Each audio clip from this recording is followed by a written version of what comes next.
My name is Kaylee, and I'm the Marketing and Events Coordinator here at Women and Children First. We are just one of a few feminist bookstores in the country, and we thank you for spending the evening with us. We begin with a land acknowledgement.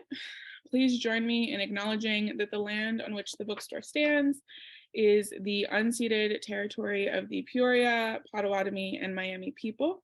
There are over 75,000 Indigenous people living in Illinois, and we strive to recognize and honor Native literature and communities. We encourage you to learn more about land acknowledgements and the rightful owners of the land where you live and work. We also urge everyone to ground the words in the work and find out what Native-led organizations are doing in your community and how you can support that work. Here at the bookstore, we uplift the important projects being done at American Indian Center of Chicago. We are extremely excited to celebrate the release of You Just Need to Lose Weight and 19 Other Myths About Fat People by Aubrey Gordon. Tonight, Aubrey will be in conversation with Virginia Solis-Smith. I'll introduce our guests in just a moment, but a few notes about the evening. There'll be reading, conversation, and then time for audience Q&As. If you'd like to submit a question, there is a Q&A button at the bottom of your screen. So please put that there. And then I will drop the link to purchase the book in the chat. We ship throughout the United States, or you can pick it up in store if you were local to Chicago. The event will run about an hour. Okay, so now I'll introduce our guests. Virginia Solis-Smith is the author of the forthcoming book, Fat Talk, Parenting in the Age of Diet Culture, which is out in April. She also writes the wonderful Burnt Toast newsletter and hosts the Burnt Toast podcast. Aubrey Gordon writes under the pseudonym of Your Fat Friend, illuminating the experiences of fat people and urging greater compassion for people of all sizes. Her work has reached millions of readers and has been translated into 19 languages. She is the co-host of the Maintenance Phase podcast and a columnist with Self magazine. She also has the best laugh in podcasting. Join me in welcoming Virginia and Aubrey. Hello, silent crowd. Virginia, how you doing, buddy? Hey, I'm good. How are you? How are you? Good, good.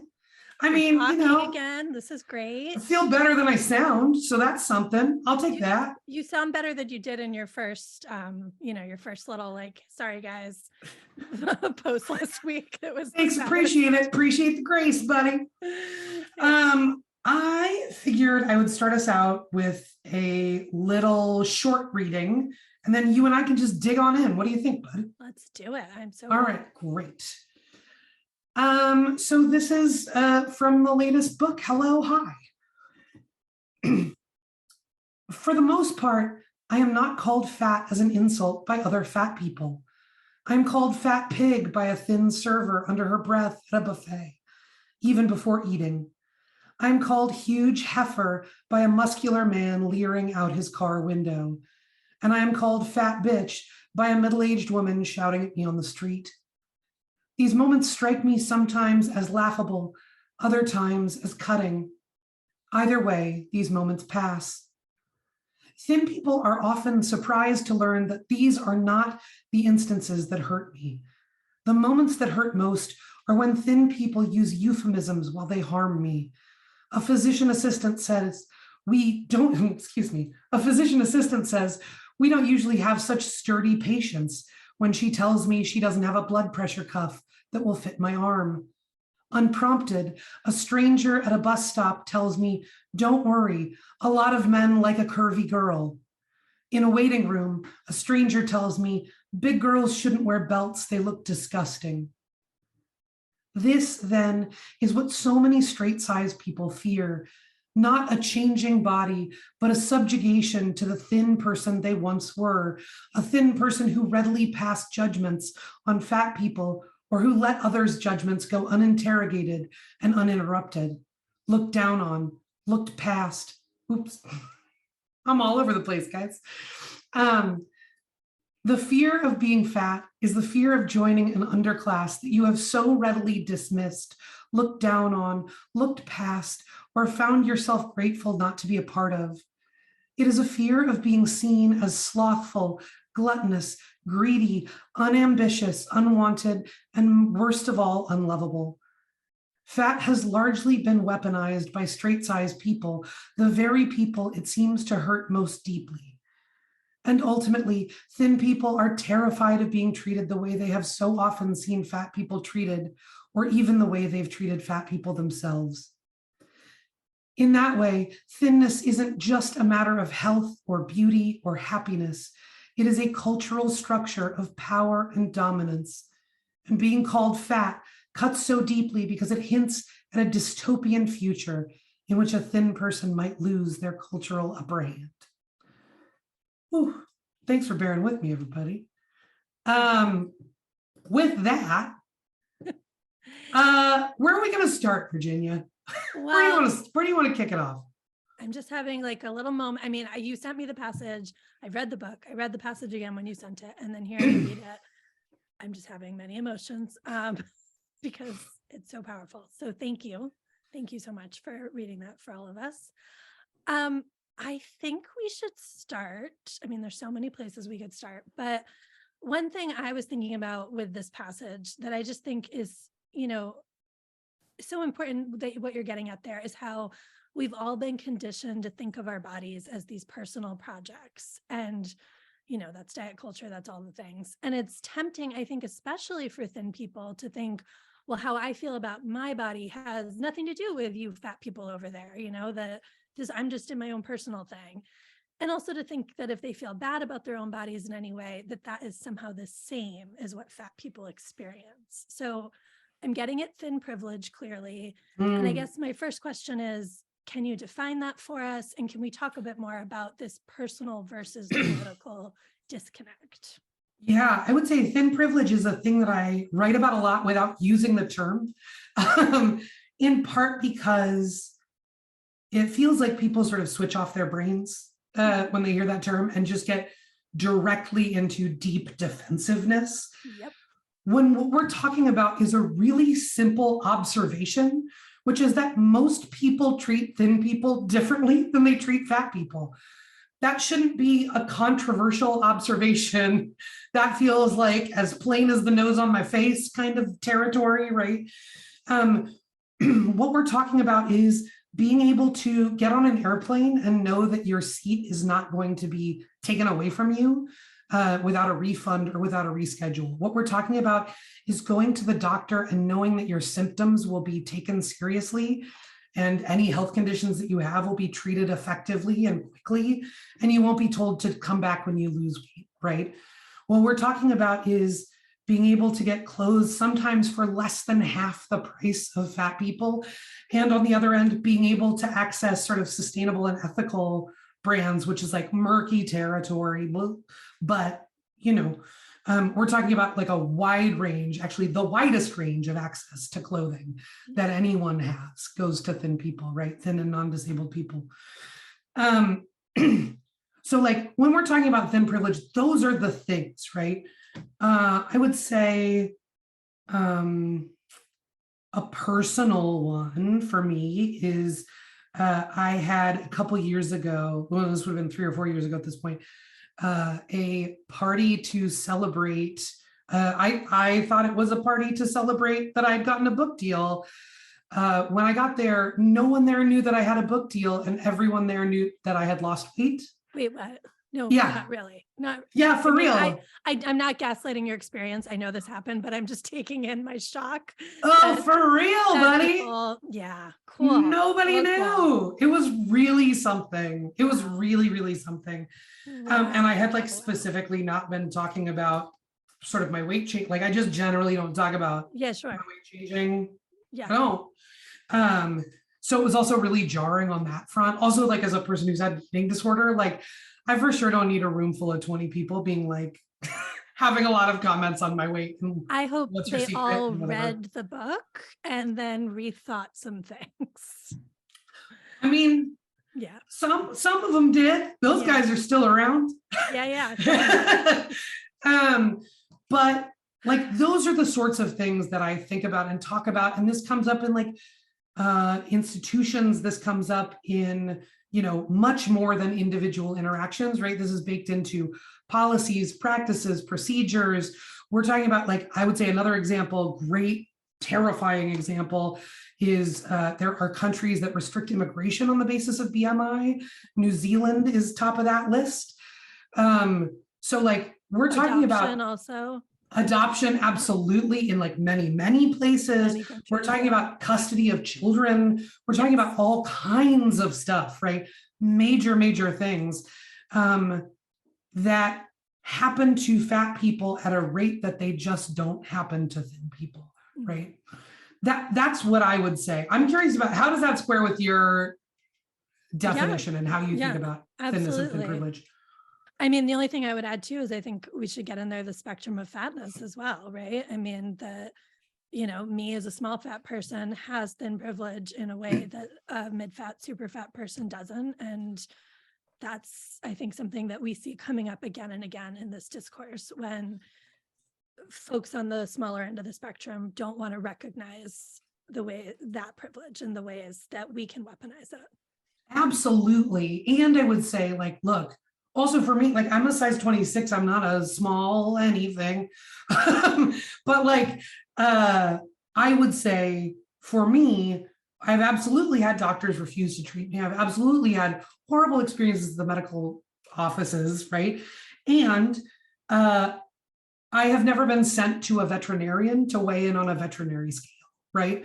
Like, I have never been summarily sent away until, like, or required to get weight loss surgery in order to access other treatments. Yeah. That has not happened for me, right? So like, check and check, totally agreed. And then the last thing I would add in is, and this is like a hard one for folks, the way other people treat you has to do with their perception of your body, regardless of how you feel about that body. You could be feeling like the pits about your own body. And if you are under a certain size, if someone else reads you as a thin person, you are going to benefit from that privilege anyway.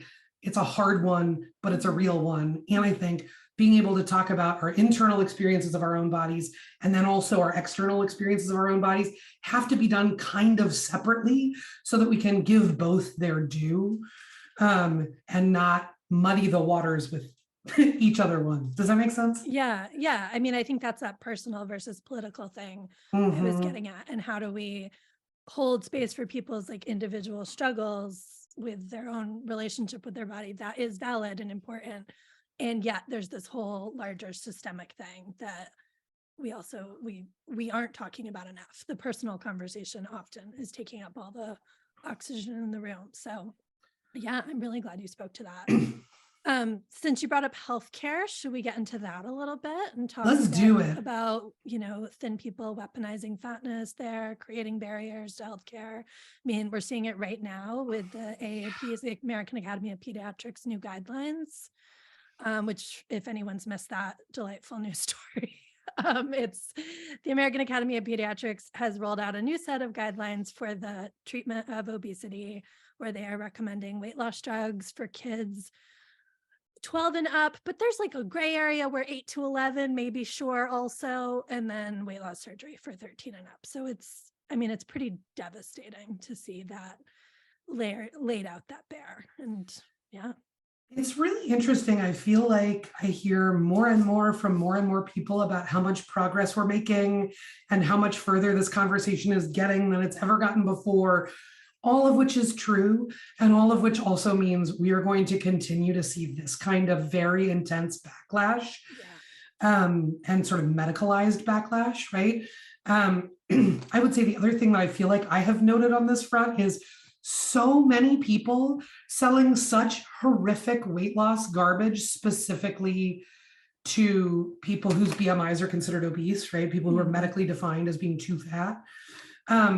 Is that there is also quite a bit of lip service to fighting weight stigma and zero specificity as to how they are doing that or what steps they're taking. The stigma will go away if everybody is thin, Aubrey. Yeah, good, cool. Sounds like a plan. Not at all like eugenics. Yeah, I mean, so like the AAP guidelines, I'm sure you will have 1 million things to say about this as well. I feel like my headline on the AAP guidelines is, this is part of what backlash looks like. And we got to be able to identify this stuff and be prepared for it.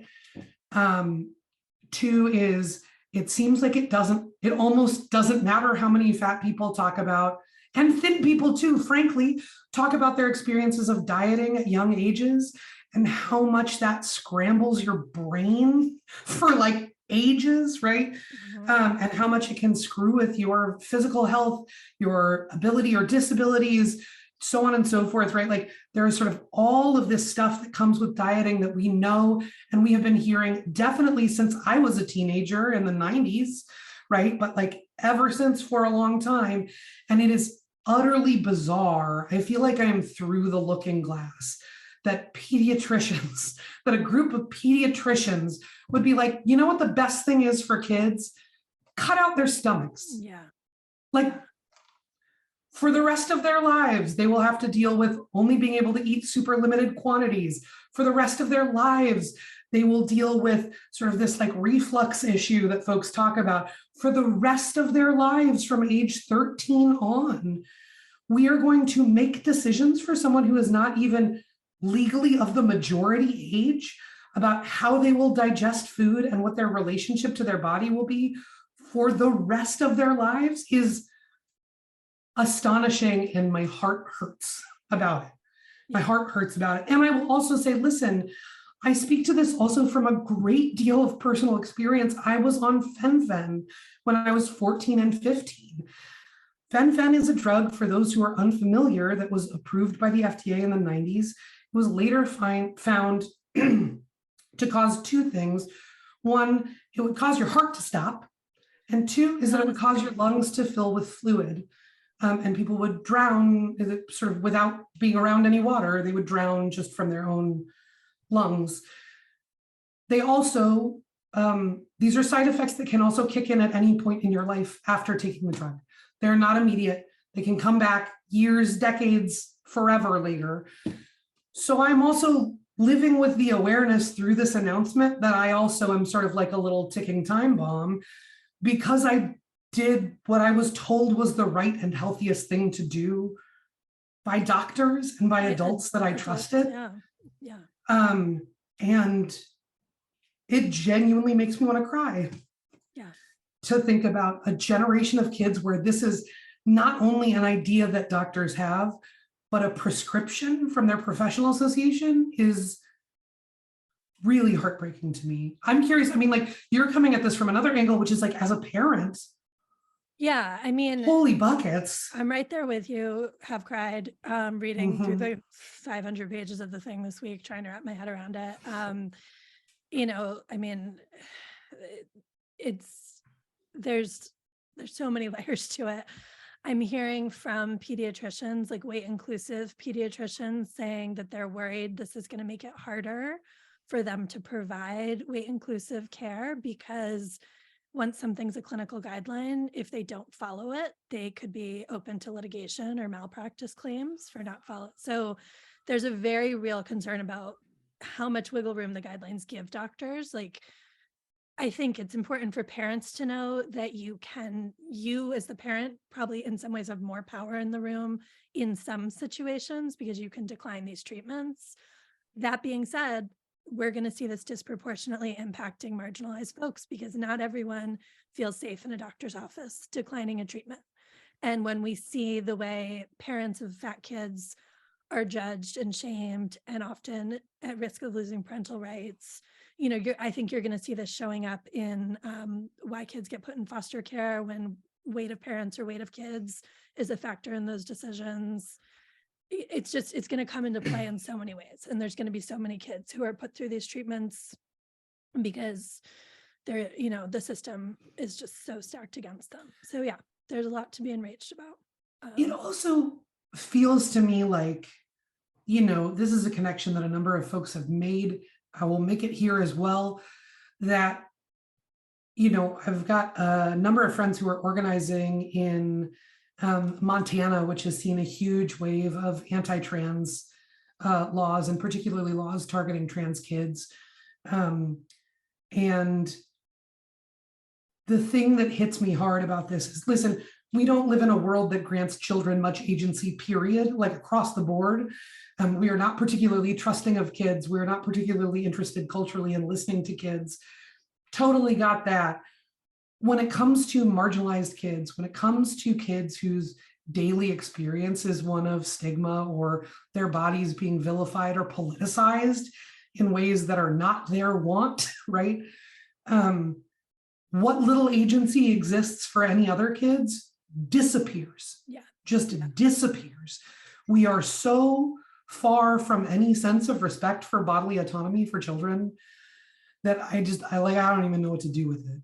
You know what I mean? Like there's not a lot of things that make me feel like a lot of despair, but particularly the AAP guidelines, especially when combined with sort of this like broader political context about treatment of trans kids, treatment of kids of undocumented parents, treatment of immigrant kids themselves, so on and so forth, right? Like it is really staggering to me to see how committed we are to making life worse. Because, you know, who's had it too good for too long is trans kids and fat kids. Like they've just been getting all the what are we doing? Yeah, absolutely. Yeah. And I mean, for folks who are wondering why this is happening, I mean, the pharmaceutical industry involvement in all of this is pretty clear. Reagan Chastain's been publishing some great work tracing all of those connections. But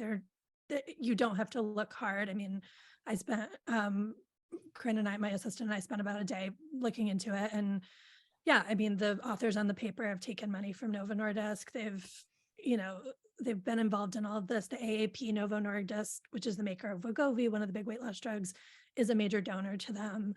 The connections are all there. This is not about kids' health. This is about profit. And it's really disgusting to say. Yeah. I mean, ditto, listen, you mentioned Wegovy. Ditto the semaglutide stuff, everybody. Ditto the semaglutide stuff. I've said it before and I will say it again. I think that it is morally bankrupt to profiteer off of a medication that diabetic people need to stay alive and stay healthy by creating a global shortage, by making a rush on the market for people who are not diabetic and do not need that medication to stay alive. Yeah. It is really upsetting to me. Hello. Yeah. Welcome to Rant Hour. Yeah. Well, now that we've gone to like a really dark place.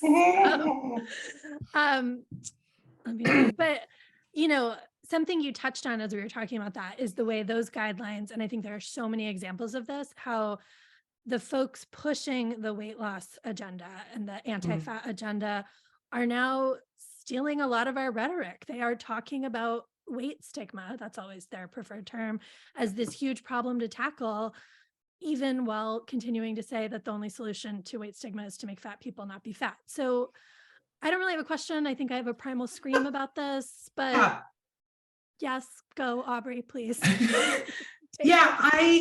This feels like, look, at this point, we're like 10 years into a conversation, 10 plus years into a conversation amongst fat folks that is highly critical of body positivity and sort of the ways that it has been overtaken by forces outside the community. And it feels like that is what's happening to fat activism now, is that, you know, with body positivity, it was mostly corporations, it was mostly advertising campaigns that really sort of blew out the movement and made it into what it is today, which is unrecognizable from its origins. Hello. What I will say is it feels like this time around, it is sort of mostly medical institutions. It's bizarre. I don't know what to do with it. And it feels so heartbreaking and rage-inducing and deeply disingenuous to hear from the very people who have been denying fat folks care that now suddenly they are concerned with weight stigma and can't name a thing that they're doing to fight weight stigma. Once again, not a single thing. I mean, like, listen, look, I said it's mostly medical institutions at this point. I think that's true. I will also give a little tip of the hat to the production of The Whale for announcing that they're doing things to fight weight stigma. Yes. I would like to see one One receipt. I would accept one single receipt. It could be very crumpled. You could have spilled coffee on it, but is it a receipt? Just a stained, crumpled, torn up receipt. I would take it. I would take it. But it feels like this incredibly disingenuous thing where a bunch of people are learning how to talk the talk on the most surface level possible. And I think it's worth noting that their audience here is not fat people. It has never been fat people. Their audience, once again, is thin people. Their audience, once again, is people who already have some anti-fatness, but don't want to feel like bad people. Mm-hmm. So they can sign on to things like the AAP guidelines. They can sign on to things like, increasing the breadth of people who are recommended to have weight loss surgery. They can sign on to what are unquestionably, profoundly, exclusively anti-fat ideas and say, but they said a thing about weight stigma, so that's pretty good, and I feel like I'm in the clear.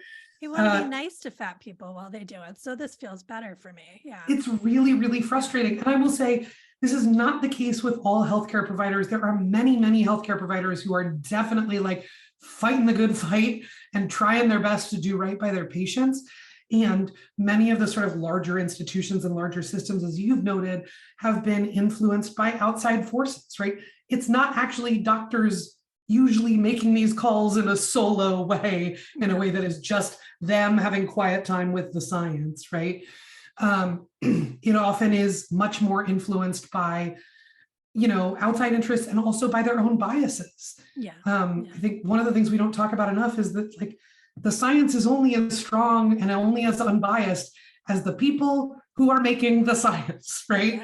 Yes. So unless and until we build some understanding of checks for anti-bias work, checks for attitudes toward fat people into this kind of research, like we're going to keep getting sort of these kinds of really, really harmful recommendations. I don't know. How does that square with, how are you feeling about the AAP, everything, and the weight stigma, everything?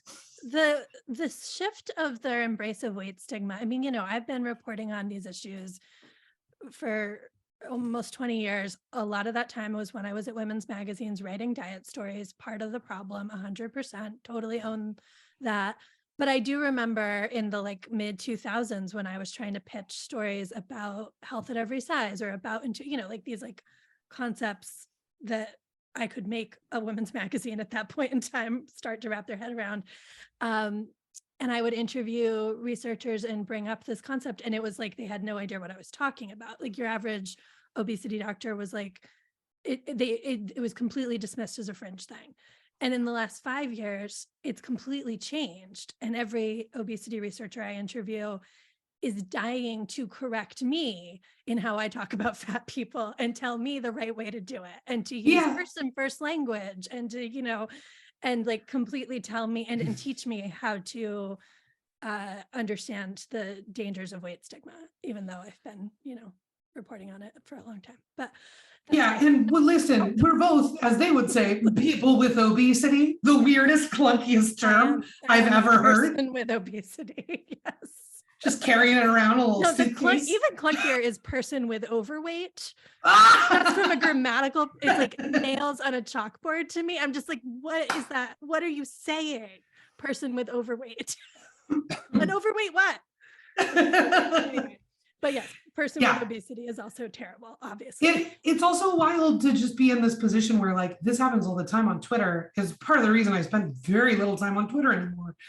Is the number of times that fat folks will be having a conversation about language, and some gremlin dietitian or researcher will just pop up and be like, well, actually the term is person with obesity, and actually the thing that reduces weight stigma is blah blah blah, and it is a real wild blow your mind moment to be like, wow, you are talking over the person you're talking about to tell them how to talk about themselves. Yeah.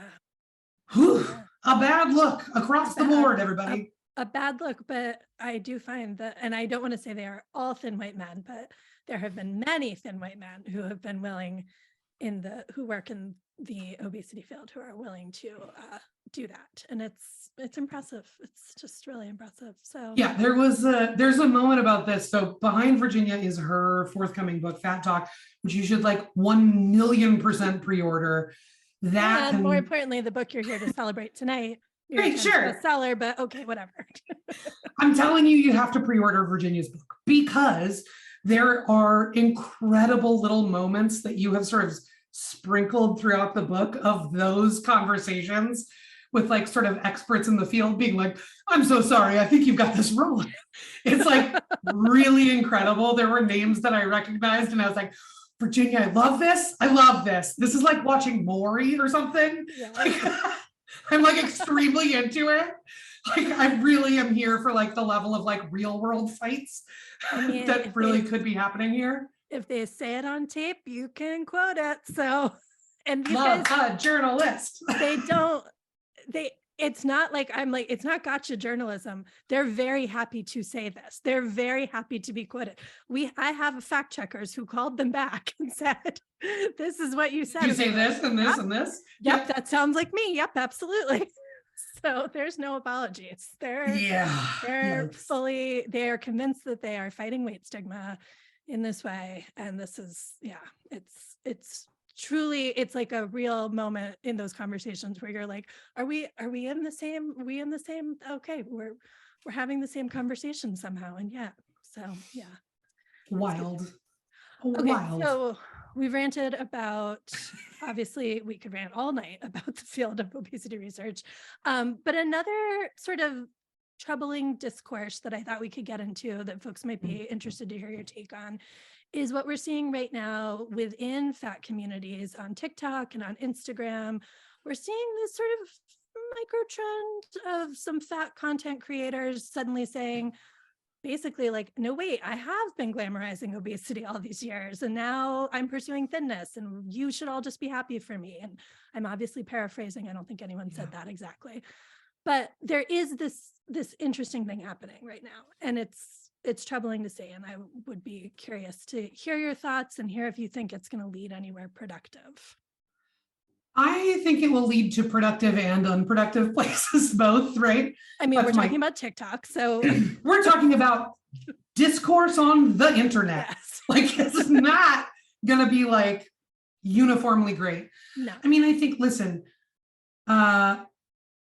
throughout much of the, I would say 2010s, the sort of leading fat voices on the internet were plus size style bloggers.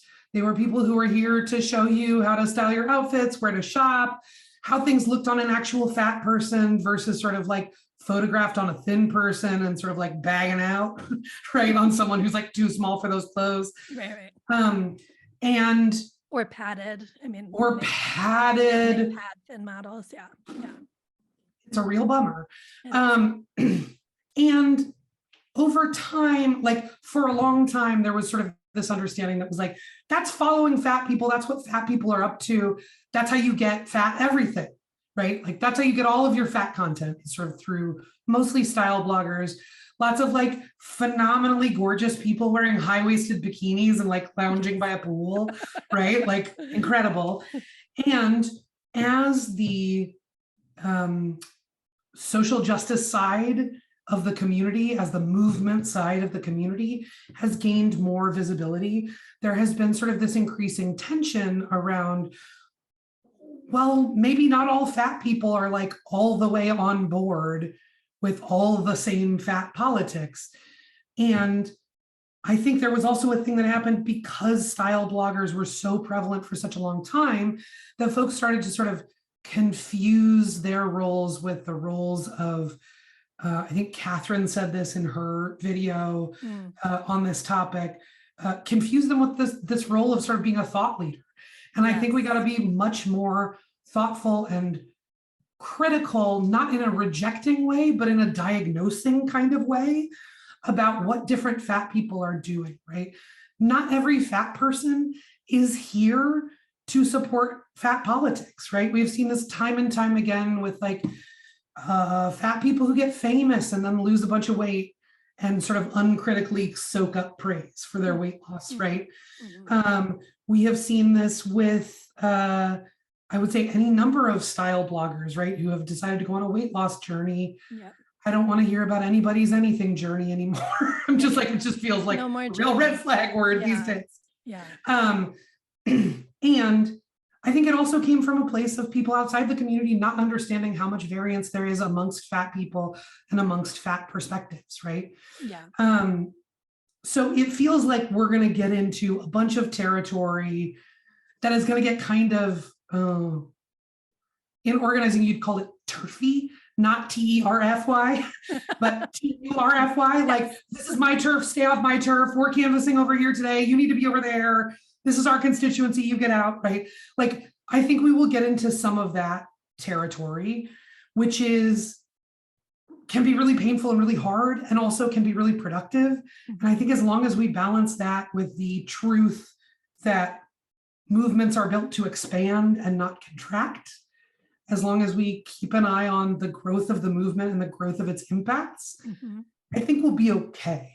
It'll be hard, but I think we'll be okay. How about you? How do you see all this playing out? Yeah, I mean, I think it's, it's always disappointing when someone whose content you've enjoyed takes a weird left turn. And, I think it also speaks to the complexities of the parasocial relationships that all of this is built on, exactly what you're saying, like who we're holding up as thought leaders.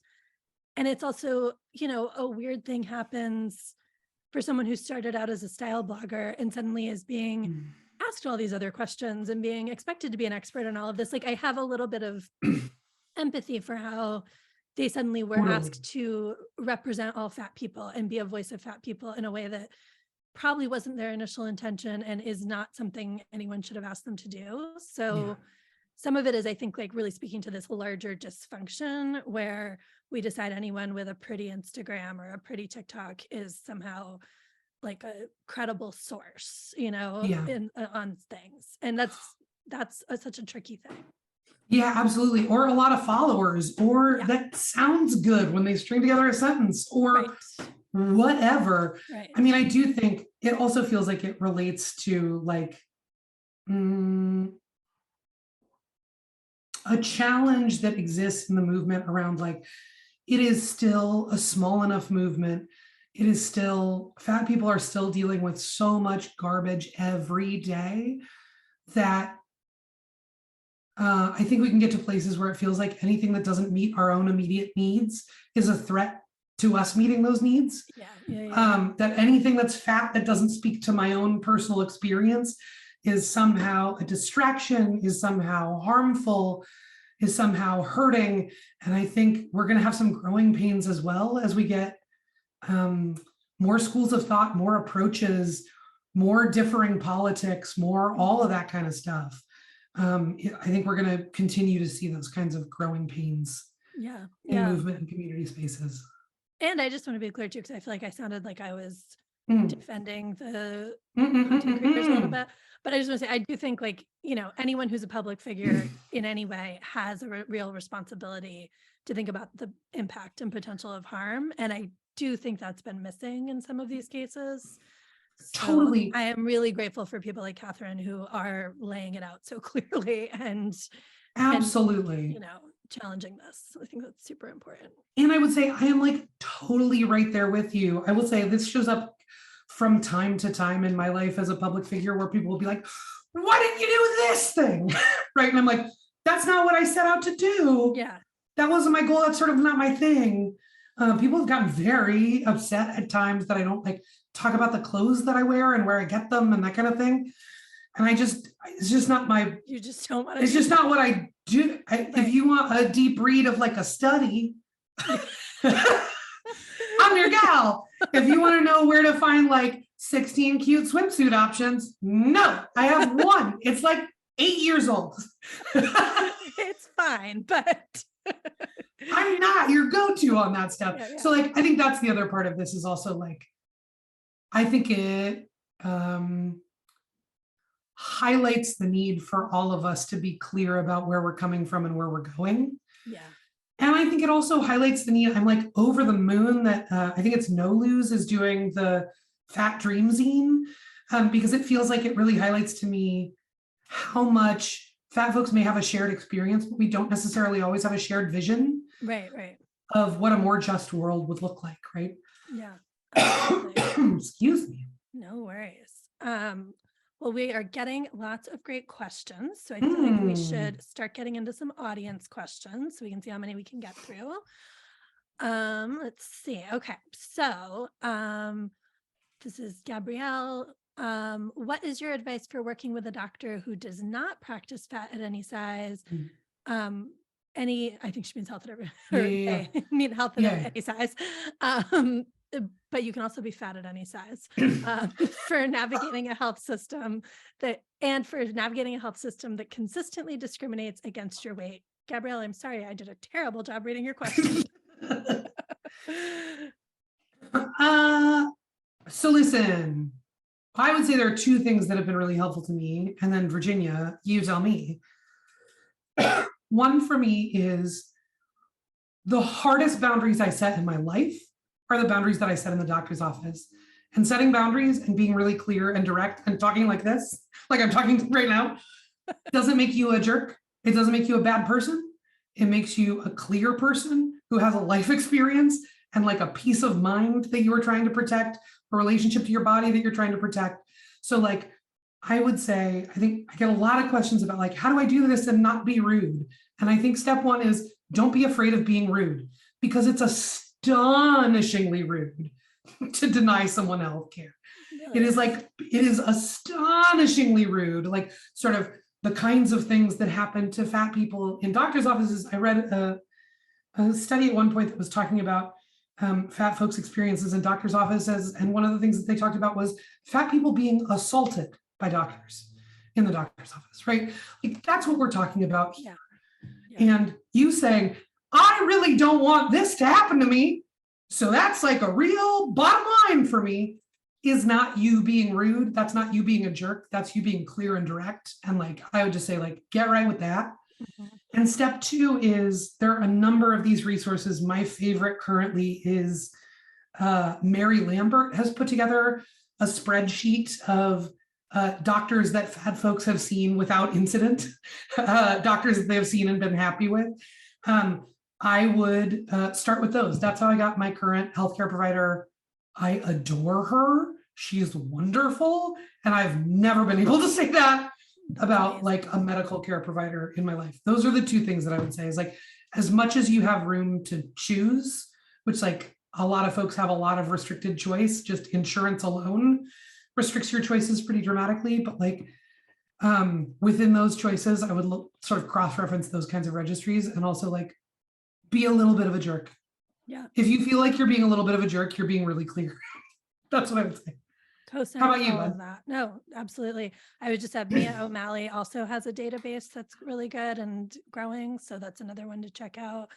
I also really like, I think Reagan Chastain taught me this, to say, what treatment would you give to a thin person? And let's start there. I think I've used that, and that can be a powerful tool. I also want to acknowledge that this is one of those moments where I, as a small fat person, have definitely heard shitty comments in doctors' offices. And I have, had some of these interactions, but a mere fraction of what other folks experience. And when you're small fat, you can do things like just say, I'm not going to talk about weight, and they'll go with it in a way that they often won't with others. So so I appreciate all of that.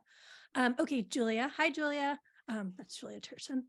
I was like, I see you, Julia T. I see Julia T. Says, so delighted to see you two in conversation. Grateful for your work. 2 questions for Aubrey. You spend so much time researching and writing and talking about such hard, harmful stuff. How do you come down from your work? And how can your readers and listeners support your stamina for this work? I love this question. This is wonderful. This is really wonderful. Thanks, Julia. I appreciate it. My usual come down from this stuff is when I can talk more. So like, listen, part of what's happening at this event is this is the most I have talked in 11 days. We're getting it all. And I am like figuring out how sentences work right now, you guys. Hello. You're doing amazing. Thanks, buddy. I would say that when I can talk more, I usually call between 2 and 7 people and yell at them about it for a while with their consent. Or or I watch a movie, like a totally, completely, radically different kind of movie, like nothing with any, like a Liam Neeson movie, like a Nicolas Cage, like a nothing to do with any of this kind of movie, something with lots of explosions. And I would say, generally, I would say that like readers and listeners are like extremely respectful and lovely and boundaried people. I haven't had like a lot of challenges with people not having very good boundaries. I think the main thing that I have found lately is that being more off social media than on has been really, really helpful to just not get stuck in a rage cycle. You know, not get stuck in a loop of feeling all of the terrible feelings.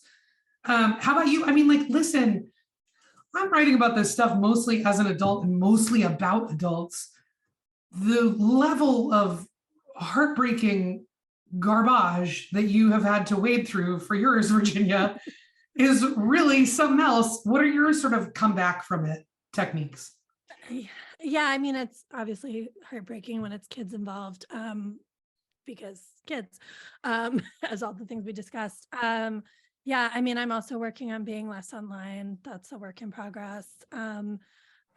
Folks can see some of my houseplants there. I will say I frequently buy another houseplant when I've had a tough day in the trenches. Hi. Yeah, so adding to the houseplants is helpful.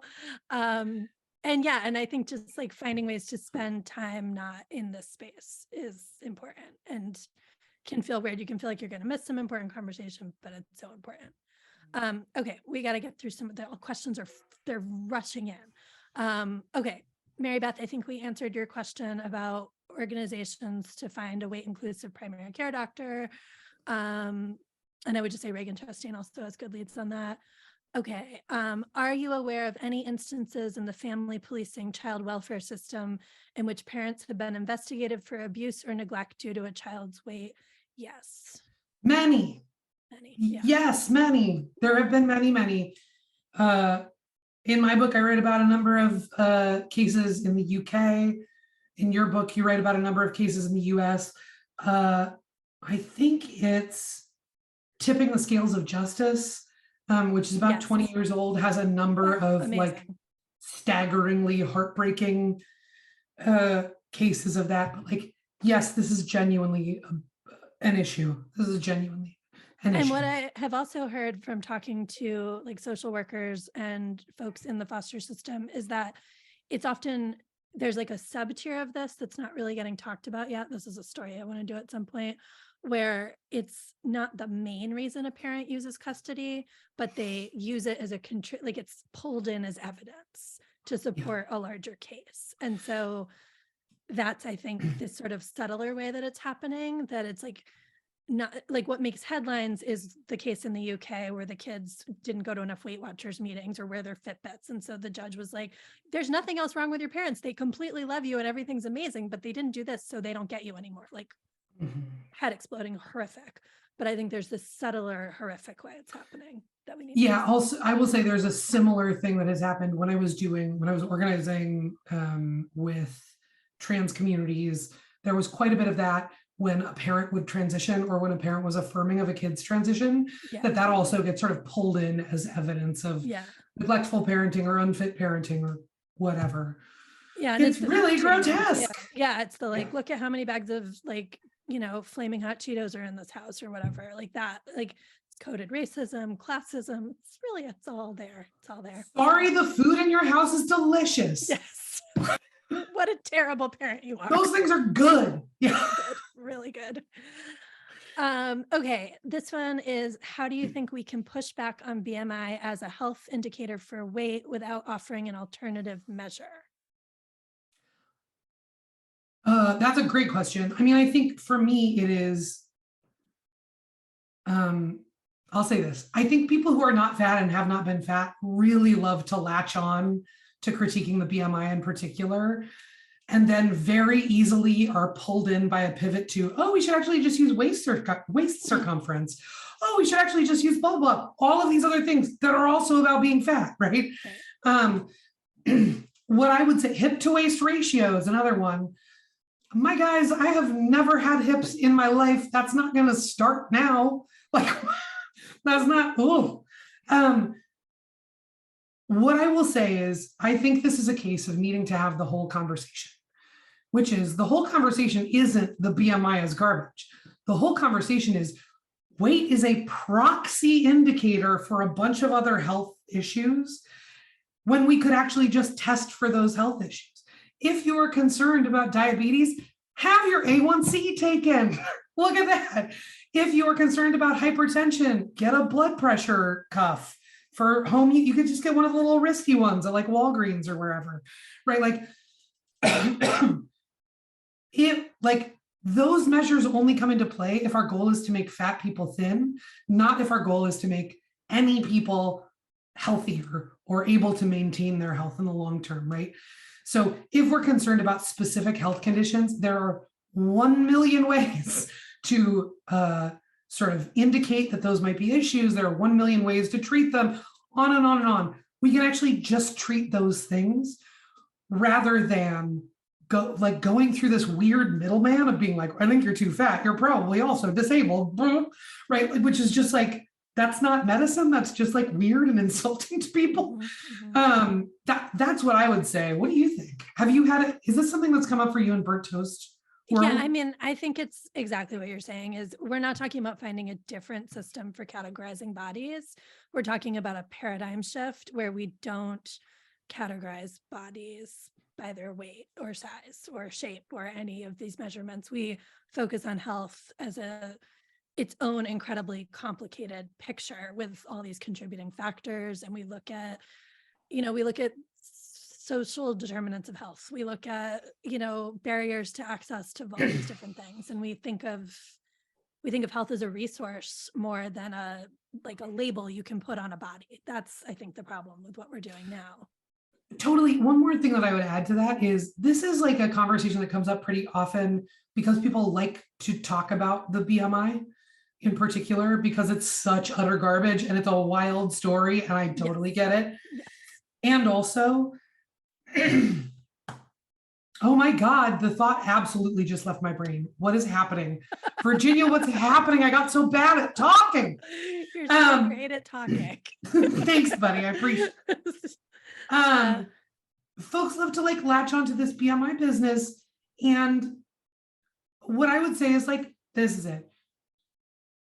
Unless you're a healthcare provider, unless you're talking to a healthcare provider, most of us don't actually need to know what the medical organizing principle is for someone else's body, right? I think this also plays into something that I have heard and learned from you, Virginia, which is just sort of that is sort of a diet culture mindset, right? That is a pretty deeply anti-fat mindset to go, okay, but if it's not this, how else can I prove that I'm different from you? Yeah. How else can I prove that I'm somehow better, that I'm somehow elevated, all of that kind of stuff. And any of those impulses to sort of categorize bodies often quickly lead into establishing hierarchies of bodies and then conferring resources based on those hierarchies, right? And that feels real troubling to me too. I'm totally here for talking about the BMI being garbage. And also I think it's worth noting when is that sort of a body policing impulse that we have, or an impulse to be the BMI is wrong because it thinks a person who's socially determined to be a thin person, is fat. Right? That's not actually helping. That's not actually helping. Right. The things that are helping are getting ourselves out of that mindset of deciding that we need to be able to diagnose other people's bodies and deciding that we have a stake in a conversation that actually isn't ours to have. Yeah. Totally. No, you got the thought back and it was very well said. A+. Thanks, buddy. I appreciate it. All right. This next question is very funny. Maddie wants to know where my shirt is from. So I, unlike Aubrey, do not mind telling you where my clothes are. Go for it. The shirt is from a store called The Kit, but what I will tell you about it, it's a very cute turtleneck. But I was super excited because they went up to a 3X and I'm wearing the 3X. So it's not a real 3X. So they're bullshit. Also, they had shitty returns policies. The reason I'm wearing this turtleneck, even though I'm mad about their sizing, despite, I mean, it is also cute, is I bought a whole bunch of stuff from them. I kept 2 items, but I missed the return window that was like 45 minutes.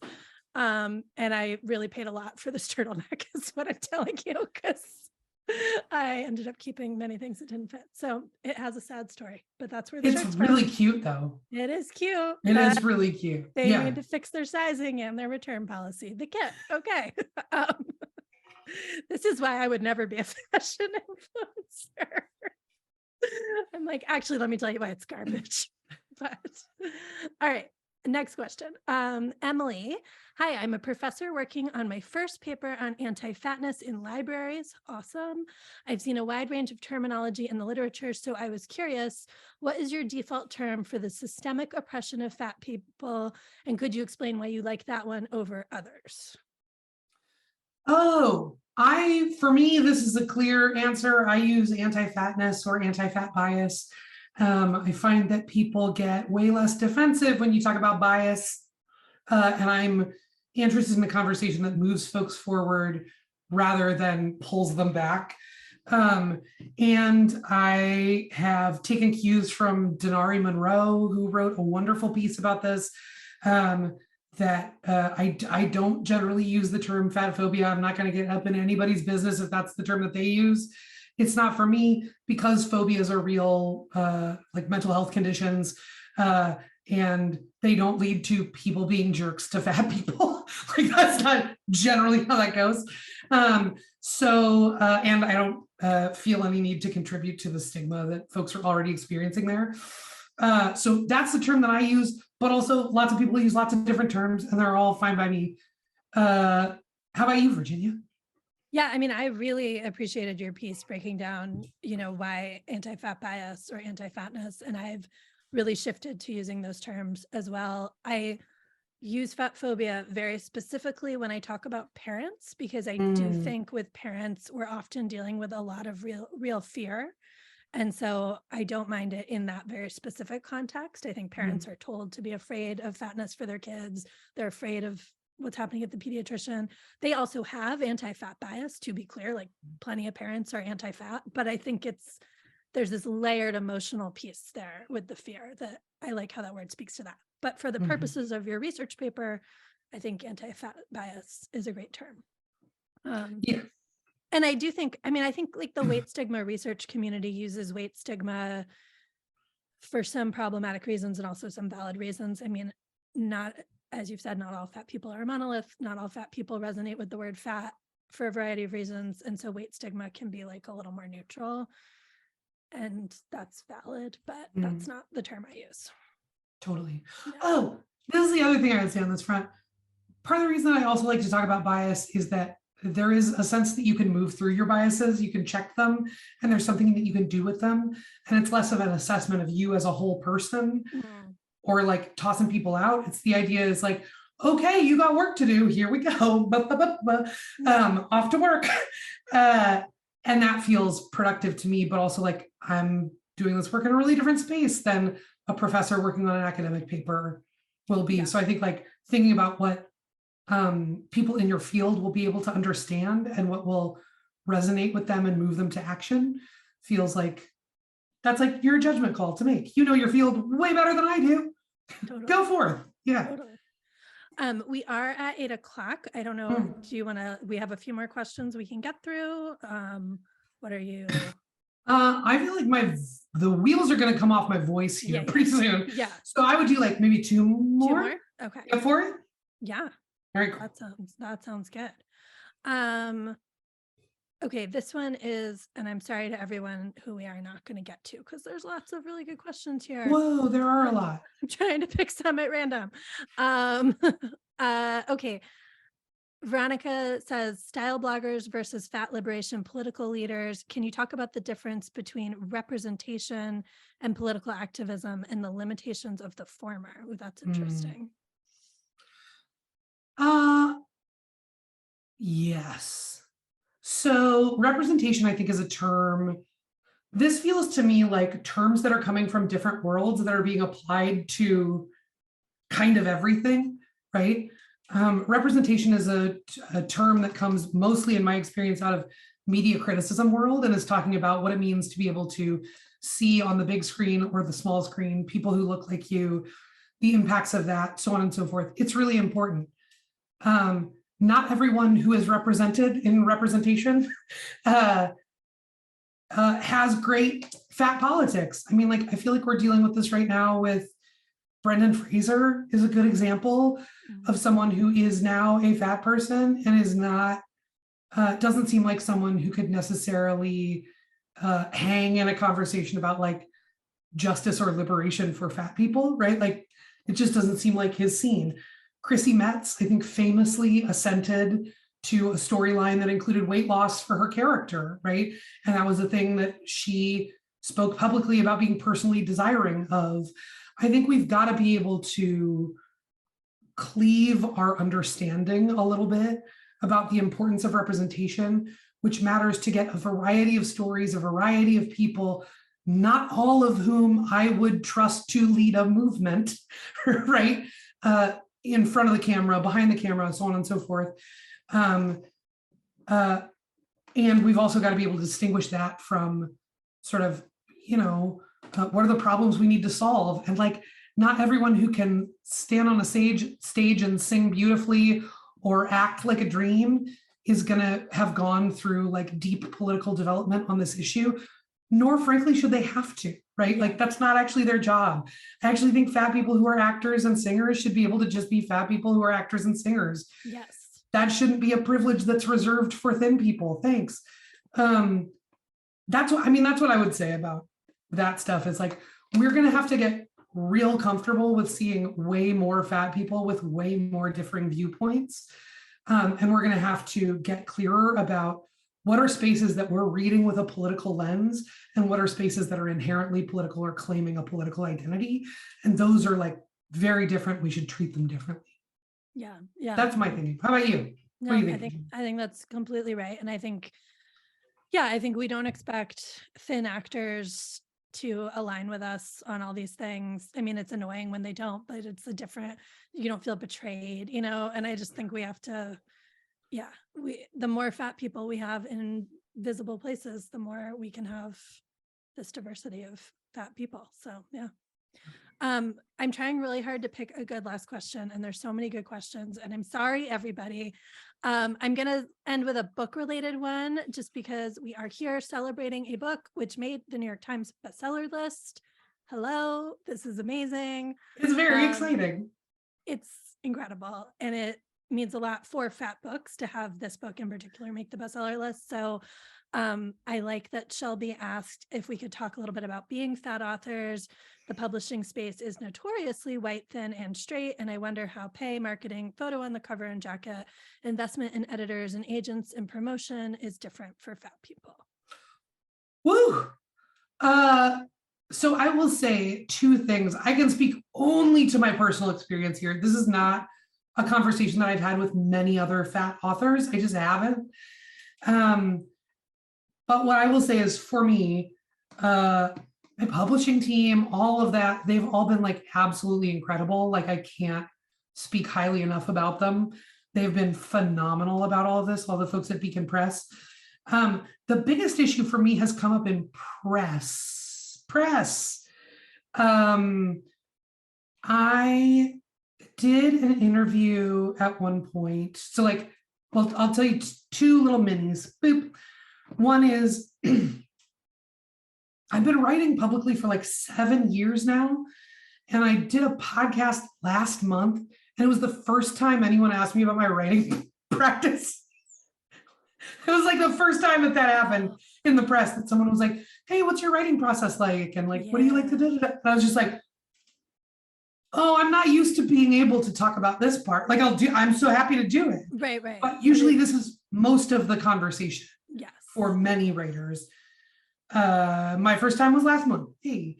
The other thing I will say is I did an interview at one point with a reporter who called and had a bunch of questions for a story about treatment of fat patients by medical care providers. And I talked to him. He came back to me with a list of questions. And he said, We didn't talk on Zoom. I didn't tell him how tall I was or how fat I was. I didn't tell him anything about my medical history, nothing. And he came back to me with a list of questions. He said he had talked to a doctor, and that doctor said that my knees would be shot by the time I was 40, that I was definitely on the road to diabetes if I wasn't there already, that I was going to be hypertensive, and that I should look forward to an early death from a heart attack. And he just wrote, do you have any response to this? And I responded and said, yes, I think it's very questionable and probably unethical for a doctor to diagnose a patient they've never met. Like, what are we doing here? This is not my job. This is not my job. No. Like, I would say, like, my experience with this stuff is way more of like gremlins revealing themselves in the press than anything else. That's my Wow. biggest stuff. How about you, bud? How does this stuff show Wow. up for you? I think, I also want to acknowledge, like, I was thin for a lot of my earlier career.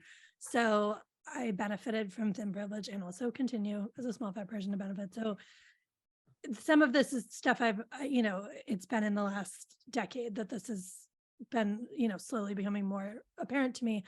A couple of thoughts. I've been really encouraged with my publisher, Holt. This was a brand new conversation for them in a lot of ways. It's my first book certainly has some of it, but it didn't go as far, has a slightly different focus. And with this book, I was very clear that it was like, we weren't going to be sort of dancing around it. We're getting right in and doing it. And they were excited about it, which was great. They've also asked me to do a lot of education with them. Like, I've done some talks for their team and for Macmillan in general, really explaining 101, like, what is anti-fat bias and what is all of this. And, I, on the one hand, of course, it would be great if they already immediately got it, but also they're willing to learn, and that's exciting. Mm. But I think, mainstream publishing, yes, it is very thin. I am often the only fat person in the meetings talking about my book, and that is sometimes a strange experience. And sorry, go ahead. I just got really excited about it because I remembered something that happened when I was shopping around my first book. And I wonder if this happened to you with this one. You tell me. The number of conversations that I had early on where people were like, can you do the title without the word fat in it? Oh, that was a big conversation. And I was like, okay, No. so it's going to be like every 10th goddamn word in the book. So like, if people are uncomfortable with that as the title, then they're probably not the customers for this book. Sorry. The working title for my book was actually Fat Kid Phobia, which was like a play on fat phobia and putting kid in there. And we they brought this to me. I don't disagree, but I was like, okay, but fat has to stand. They were like, we think that fat kid is too triggering for people, and that will parents want to read a book that says fat kid on the cover? Will they want their kids to see them reading that book? And I was like, well, the whole point is that we're, like, guys, it's not about that. We're trying to explain. And they were like, but the people haven't read the book yet. And I was like, okay, I guess, but we have to keep fat in. And they went with that. But and then the quick story I'll tell this isn't really gremlins revealing themselves, because I think we all knew where we stood, but I also experienced this just as a journalist. As I said, I interview a lot of people in the obesity research fields. This is a necessary part of my job. And I have had this happen. One funny story is the time I got on the phone to interview a fertility doctor about his clinic's BMI cutoffs. And as I said, hi, this is Virginia Soul-Smith from the New York Times, blah, blah, blah. And he was like, okay, so first question, what's your BMI? And I was like, I don't know why that's relevant. He was like, well, I just need to know, because I was talking to my coworker and telling her about the story. And she said, oh, you better find out if she's obese, because she won't like what you're doing if she is. And I was like, they just don't hide it, is the buzz. I really appreciate that they were like, you can't talk about this with a fat person because they're gonna hate it. Like, just really showing just their entire ass. Just say the sentence to yourself a little more slowly, sir. Could you start to put it together? I love that question got asked in a world where people are afraid to ask if someone's pregnant. Yeah. That someone was just like, hey, hang on. Because we were on the phone. He couldn't see. He was like, I just need to know what I'm dealing with here. So that's that piece of it is fun. But anyway. I did also once have a reporter tell me I had fat voice. And he was like, there's a great bit that Patton Oswalt does about it. You should check it out. And I was like, no. Okay, bye. Thanks for calling. I'm much more selective about interviews now. Yeah. I think that's smart. And yes. And welcome, because you're on the New York Times bestseller list, so you don't have to do the interview. I love it. You're the greatest cheerleader in the world. This is the best. Thanks, I am buddy. here to hype this all day. All right. Well, we need to let you go save your voice, because you have to do more of these events and hopefully not talk to those journalists. But yeah. Yeah, I'm not wasting it on those guys. Definitely not. Thanks all. Thank you so much. Thank you to Virginia. Thank you, Aubrey. To all participants, this is recorded. It'll be up on our YouTube channel in a few days, and we'll send a link out to everyone to reference. Thank you all so much for coming, and thank you for hosting. This has been really lovely. Incredible. Have a good night, all. Thank you.